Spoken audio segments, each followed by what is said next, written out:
गंजाम जिलार आसिका सहर में भक्ति और आध्यात्मिक परिवेश मध्य श्री श्री श्री नृसिंह जन्मोत्सव यात्रा धूमधाम रे पालित होइछि। आसिका सुनाम साहि रे अवस्थित सर्वपुरातन नृसिंह मंदिर रे होइथिबा ही पूजा और यात्रा रे अनेक भक्त जोगदे भगवान दर्शन करिसेंति।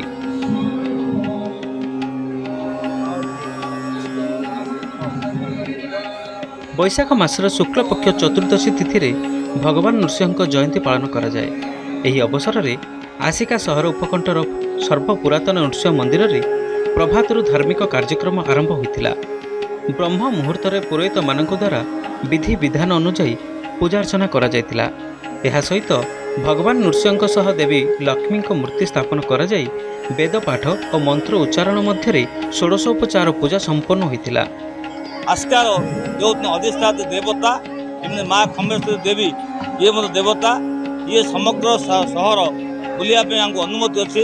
प्रत्येक गणी गली कंदे बुलिबे महा आडंबर रे महाप्रभु संध्या 9टा बेले बाहर दर्शन भगवान भक्त मान दर्शन करने भगवान भक्तर अधीन जिते भगवान को भक्त खोजुची भक्त को मतलब भगवान खोजुं तेणु भगवान भक्तों सारा आस्का सहर परिक्रमा करेंगे एवं महापटुआ परिक्रमा करेंगे।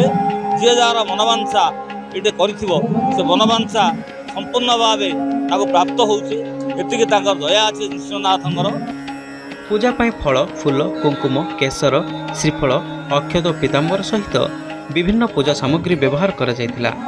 गंगा जल कलाराशि पंचगव्य और होम सामग्री द्वारा विधिगत यज्ञ और होम कार्य मध्य संपन्न करा जायतिला। एही समय रे भक्त माने ओम उग्र नृसिंह मंत्र जप करी भगवान का आशीर्वाद लाभ करथिले। पूजा शेष रे कुश निर्मित आसन रे बसी रुद्राक्ष माला द्वारा नृसिंह मंत्र जप करा जायतिला। एही पवित्र अवसर रे भक्त माने निज निज सामर्थ्य अनुसार अर्थ राशि सुवर्ण वस्त्र दान करथिले। ओम नमो भगवते वासुदेवाय लक्ष्मी नृसिंहाय नमः।